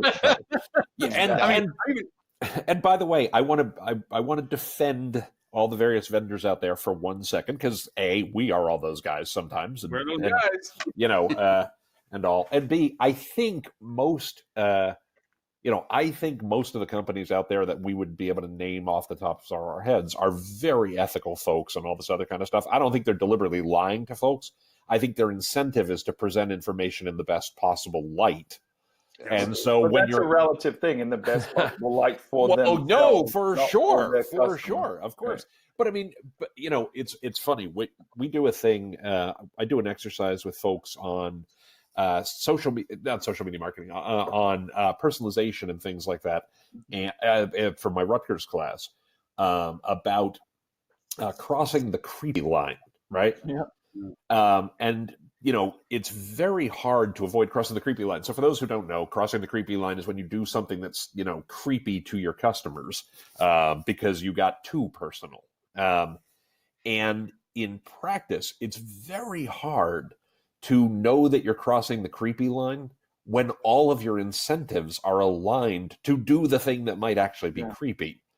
And so one of the ways you avoid that is you have somebody whose job it is and whose bonus is dependent on saying no, right? You have to have a devil's advocate. I always think this is fun. I admit I'm going to, pull a Robert and tell you the history of the world for a second. But I did it. I was going to pull a Tim. I was going to pull a Tim and say, look at my presentation from 2012 on the creepy line. So well, there you go. Perfect. Again, I am all for shameless self-promotion. Go nuts, Robert, on that one. But I always think it's funny where the term the devil's advocate actually comes from. Those who don't know, the devil's advocate is literally an official position within the Catholic Church. When they are determining whether or not someone is going to be made a saint, there is a cardinal or a priest or somebody whose job it is to argue explicitly that the person should not be made a saint. They are the devil's advocate. They are arguing. Is that true? I've never heard that. That is literally where that comes from. Wow. Well, they probably don't need it anymore because we have Twitter. So people will go and dig up. The devil's on for sure. Yeah. But the point being, anytime you're going to cross something that's going to be the creepy line, you need to have somebody whose job it is to be the devil's advocate. The reason I'm bringing this up now is anytime you have an agency who's producing the report that tells you what a great job they're doing, it's somebody's role to be the devil's advocate. And it's okay if it turns out that you're wrong and the agency is right. That's great. It proves that the answer was the right answer. Because unfortunately, not every agency is going to be a saint every time. I'll be honest. We validate. Right. Trust but verify. Yeah. Trust but validate. Trust but verify. How we get over that at Fuel is our analytics department operates independently from our other teams. And they're not in any way incentivized by the success of the other teams. So we tell them and their job is to make sure we have a long-term relationship with the clients. Their job isn't to maximize profit next month. And because we don't have long-term contracts, it's all month to month. Their job is really to say to every client in an honest and ethical way, this is working, this is not working, this is where you should invest, this is where you shouldn't invest. And there are times when they tell our clients to stop using our service because it's just not working for them. Right. And that's how we avoid that. One of the changes in my brief time on the agency side, I went over and created a client advocacy because there was a disconnect between our account managers and our clients. The clients, we were wondering why the clients were leaving after what we thought were doing great work. And what happened was a lack of communication. They lost touch with what they were being given as reports. They didn't understand the reports. They were past the point of being able to ask the obvious questions, and they weren't being told the basics in a way.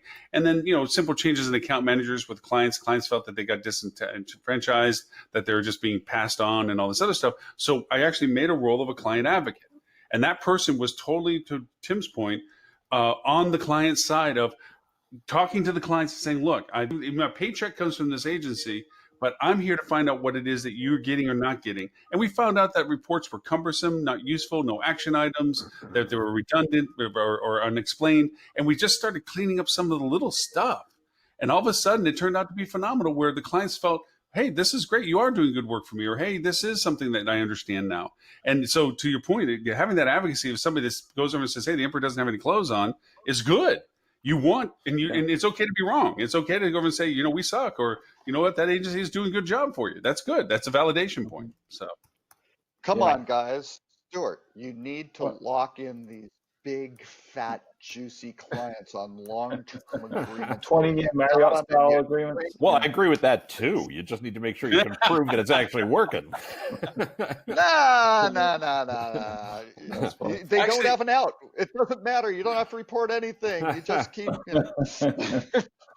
Unfortunately, you say that in jest, but there are a lot of companies that operate that way.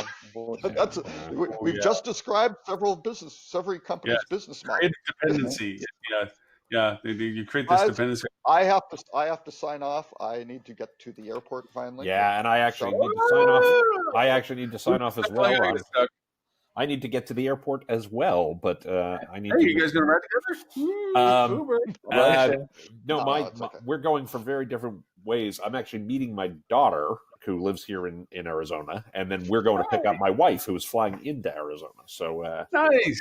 So I need to get to the airport to pick somebody up, but I have to actually pick up another human being first. Okay, so is your daughter in Tempe? My daughter is in Tempe. Yep. Share. Yeah. Man, has that town changed? Robert, have a great time. Thank you so much for being on the show. Robert, the rut row is not really rut row. It's just really kind of some scary futuristic. It's very rut row. Yeah. Yeah, it's very. It is very. See, I thought there may be a rut row versus not rut row discussion. So. It's super cool. It is super cool, but we're all screwed for sure. It is. Yeah. If we do that, we are totally screwed. Is gonna be extinct in the next. Yeah. Okay. Oh, See you guys later. Do I hit the red button, Lauren? No, do not hit the red button. Bye, Robert. So, Tim, real quick, Tempe, man. I mean, I was there only like 4 months ago, and then just last week, and there's 4 whole new buildings up and stuff. It's crazy. Oh, yeah. Well, yeah. I mean, downtown was really cool. I mean, it was a lot of fun. It's definitely college town. But it's just growth is crazy up there. So I always tell the story that when we first lived, so we lived here for 8 years. And when we first moved here, the first house we bought here was about as far northeast Phoenix as you could live. We were pretty much right on the edge of town. And then we bought a second house 5 years later that was 5 miles northeast of where we lived, and was in a completely developed community. Like, it wasn't like we were the first house on the land. Like, it looked like the town had been there for years. Where my in-laws live, because my in-laws live in the greater Phoenix metro area as well, literally where they live is, huge, sprawling area. And his was literally you'd been driving through the desert for 20 miles back when I lived here 18 years ago at the time. And again, it's just looks like a town that's been there forever. Well, even the Biltmore where you're at, it used to be in its own little area. I mean, the Biltmore was literally the edge of town when they built the thing in the 30s. Like, it was on the outskirts of town. Turn the corner, there's the Biltmore. It's like, oh yeah, there's Camelback. It's crazy. Yeah, definitely. No, it's insane for that. But no, sorry, to get to the last on the rut row thing, the Neurotech startups to watch brain machine interfaces. Yeah, if we get plugged in, well, one good part is if it happens while we're still alive, we can live forever. Bad part is we won't actually be controlling our lives at that point. But it's just kind of a give and take. All right, so I'm going to be the contrarian on this one, and fully acknowledge that the downside of being a contrarian on this one is, they only have to be right once to make me wrong, right? But my take on stuff like that is, especially the part you just said about the singularity where we upload our consciousness into computers and things. People like Ray Kurzweil have been saying that's 10 years away for the last 30 years. For sure. So, now one of these days he may be right, and it may be 10 years away. I just remain unconvinced that it will be this 10 years away until I see it. Agreed. I agree. But at some point in the future, we'll crack this. We'll crack. For sure. Quantum computing. We'll crack gene editing. There's a lot of things that we're dabbling in right now that are going to fundamentally change the direction of the human race and probably redefine what humanity is. There's a lot of existential questions that I think are going to be posed and attempted to be answered in the next 50 years. So there's a great author, great science fiction author. She's one of the most awarded science fiction authors ever, named Lois McMaster-Bujold, who writes these great books featuring a character named Miles Verkozigan, who's a phenomenal character. Most of which is fairly space opera-ish. I want to be really fair. But she's got some really interesting science, hard science in there about, how people will be invented and gene editing altered and gene editing and things along those lines. And there are no aliens in her universe that she has created, because the evil empire, if you will, of the series is a group of humans who are doing lots and lots and lots of work on genetic editing.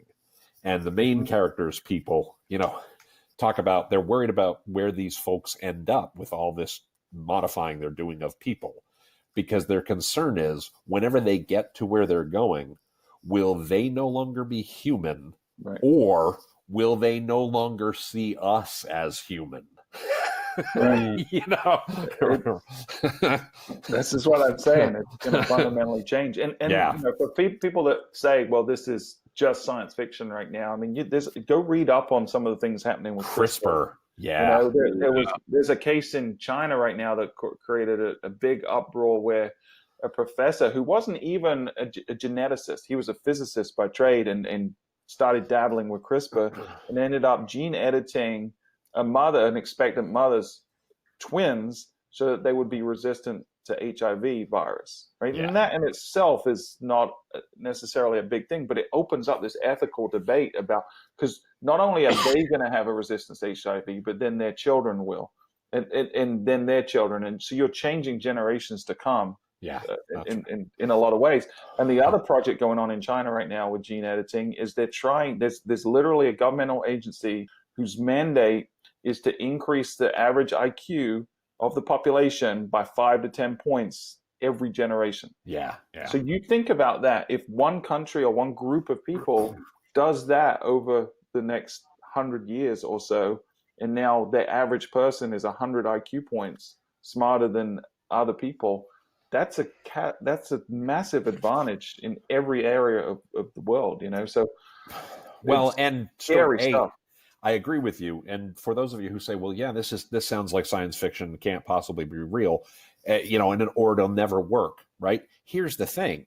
If it doesn't work, the implications of that are actually just as troubling, because what if instead of making these people, 10 IQ points smarter, they make them 10 IQ points dumber, or, instead of making these folks HIV resistant, they've also made them more, susceptible to other illnesses, or the unintended consequences are usually the things that end up biting people on the behind. Yeah. So.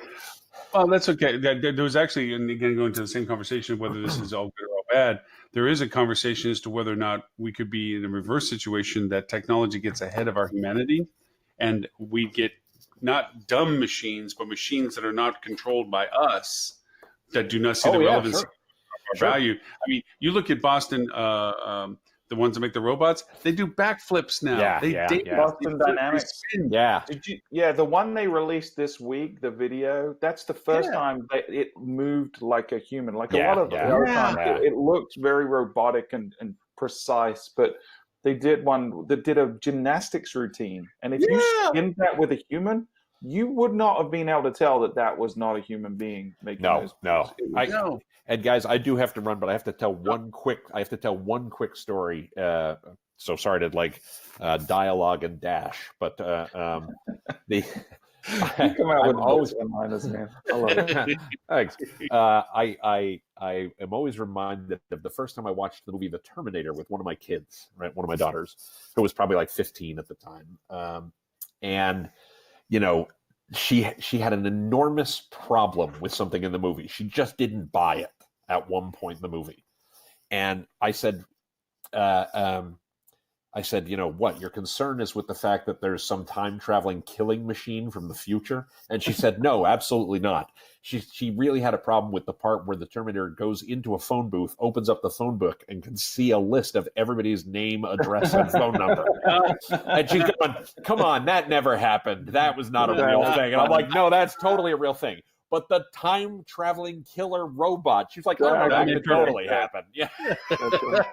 and the whole paradox as well. Yeah, that she had no issues with at all. Okay. But the phone book, she was like, come on, that's crazy. Nobody really ever did that.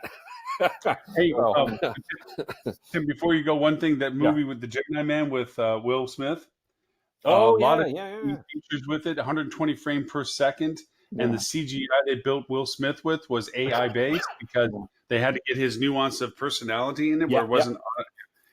They did a lot of very cool technologies that if he catches on, the way our actors work and stuff like this, going back to this robotic mentality, Oh yeah. is going to fundamentally change because they literally can bring anybody to life. Actually, the one I think is more interesting from that perspective. I'm not disagreeing with you, but the one I think is more interesting is the movie The Irishman, Mm-hmm. where you Oh have yeah, The de-aging. where it's not science fiction and it's just, Robert De Niro and Al Pacino and all these other folks, and they're making them look like they did when they were 30 as opposed to 70. And the point isn't the CGI, it's just you're seeing these people age throughout the movie, and it's like, that's crazy. So anyway, I yeah. really do have to bolt because Tim, take I care. really Safe don't want travel. my lovely bride standing by No, an no, airport all by herself. So you guys are great. Have a great weekend. See you, Tim. I will Thanks, see you Tim. next week, and we'll go from there. All Bye right, now. Tim, and we'll tell you wherever you can find you on timpeter.com and TC Peter and all that stuff. Rock on. And check out the Fuel Travel podcast because it is a phenomenal podcast. You absolutely should listen to it. Totally agree with that. All right. People are going to think we're in cahoots because I always promote yours. So. Well, I wanted to reciprocate the love. So, all right, guys. All right, you all Tim. have a great weekend. I'll see you soon. Bye now. Thanks, Tim. Take care. Didn't anybody see The Wrath of Khan to know that you don't want to do genetic messing around? Come on. Well, they got this debate going on right now with, I think it's Martha's Vineyard where there's such an outbreak of ticks and Lyme disease. And so there's people that are saying, okay, we have the technology with CRISPR now where we could genetically alter the ticks in the wild and go and procreate and essentially eradicate this from existence. But then people are like, but what if we do that? What are the consequences? So there's this big debate, and it's like split down the middle. Is do we do this thing that's going to benefit us in the short term, or do and take the risk and roll the dice, as it were, or do we not because we don't know? So there's a lot of those ethical questions right now in science in general. In robotics, in AI, in gene editing. Computing. I'm not trying to be religious about it, but we're messing with things that we don't even understand how they all interact. No, but we have, as a species, we always have, though, right? Yeah, Really, there was time here when the mosquitoes were going, and they were, I forget what they called when they made children grow up with small heads and so far. I forget what the disease was, and they were going to release neutered male mosquitoes to kill the female mosquitoes. To eradicate the mosquito issue. And it's kind of like, okay, nobody thinks there's a reason for mosquitoes, but they're here. So there has to be part of the food chain, right? And so what happened? Yeah. Any ecosystem where there's an artificial manipulation of something, there's going to be a reaction. Mother Nature has a way of reacting. So yeah, pythons are in the Everglades because we were silly enough to import them and non-native species of stuff. And they put, there was a lily patch problem in a lake down here, so they brought in some hybrid fish from Asia to eat the and then it killed everything else too. It's kind of like, guys, we don't know enough about this. It does one thing, but to your point, it does something else too. Right. It's an invasive species, or it allows another population to outgrow. It's really tough, though, right? Especially when you're talking with some of these ethical questions about gene editing, and especially when it comes to humans and maybe augmenting humans with technology too. I think if one set of people, whether that's a country or a religion or whatever it is, decides not to, then they're at a disadvantage to the people that decide to, right? So say in the basic scenario, China goes ahead and tries to manipulate the population and make themselves smarter, and America doesn't. I mean, that creates a fundamental shift of power in the world, So you're almost torn between what's ethical in the very survival of your tribe, So it's crazy world we live in. It's really crazy world. So next week I should have my new Apple Watch. I have my old one now, the 3. I'm going to get the 5 next week. It's the only Apple product I'm buying this year. I think Apple is close to Fonzie putting on the leather jacket and going water skiing over a shark.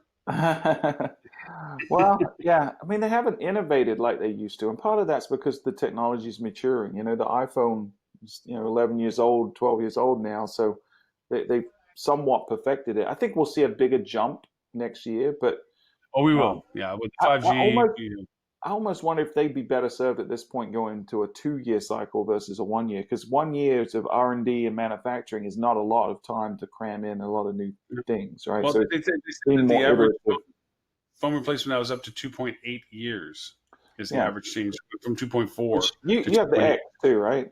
We both got them around the same time, I think, when the X Yeah, I came got the out. 10, but I know that's it. That's all I have is Yeah. the So I don't know about you, but I used to be religiously every 2 years. When my contract yep, was that's up, what I was. I would get the That's new what I one. was. But I also was in a scenario where at the end of every 2 years, it was dragging. Like the battery was not lasting as long. It was slowing Mhm. down, and it was problems. But I have not noticed one issue with my iPhone X, and I've had it for 2 years. No, There's no, not it's been an incentive for it me to does. upgrade.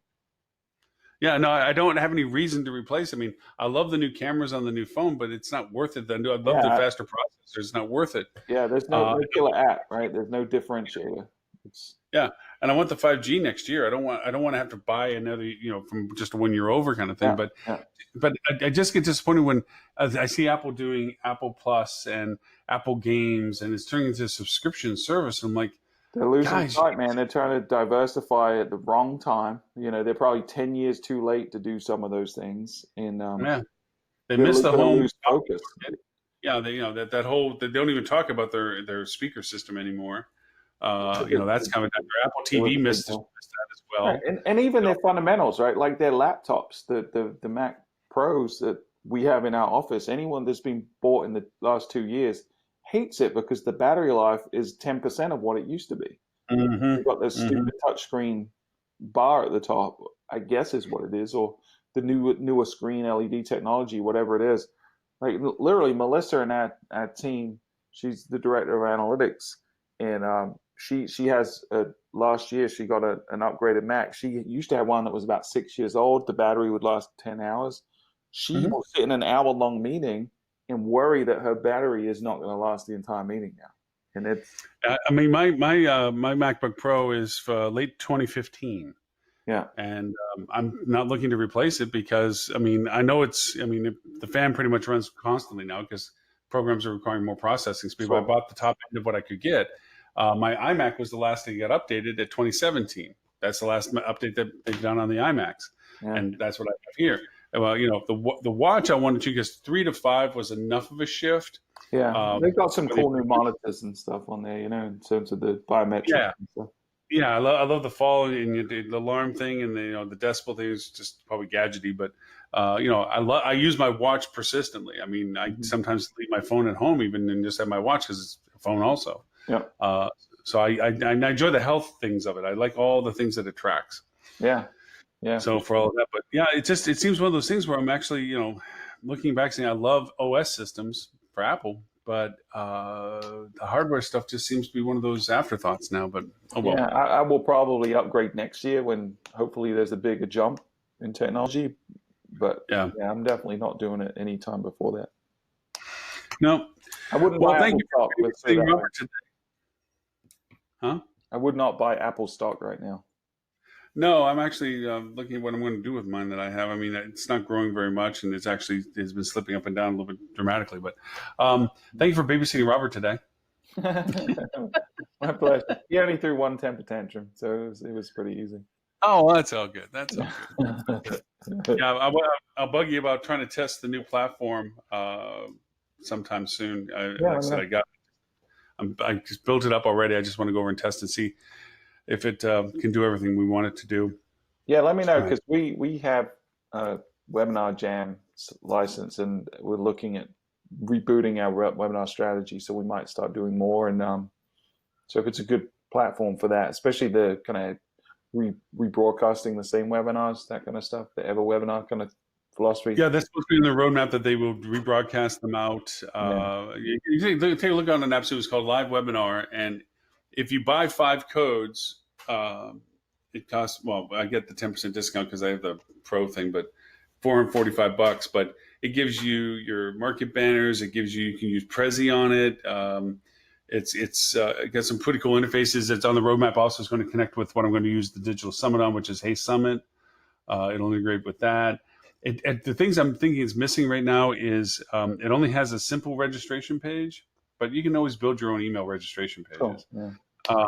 The replay doesn't have an infinite amount of storage, so you're going to have to eventually store your stuff somewhere else after time, depending upon the length of the shows. But 1.5 gigs, not 1.5, 1.5 terabyte. I was going to say gig is not a lot. Yeah, I think I have a 1.5 terabyte. For 2-hour shows, I can only. I mean, it'll hold some for a while, but and you can have 10 talking heads on it, unlimited amount of attendees. Like I said, and then the other one thing that is pretty cool, I have the SMS messaging service through Trello for this. Yeah. As reminders, that one has unlimited, where I have to pay you after 50. So. Do you have a lot of people that signed up for reminders on SMS? No, I thought it would be a bigger thing than what it was. So, like I said, it's not the end of the world, but I mean, it's nice that they're willing to do the phone calls and the SMSing and stuff like that. So, but yeah, I'll let you know how it goes. All right.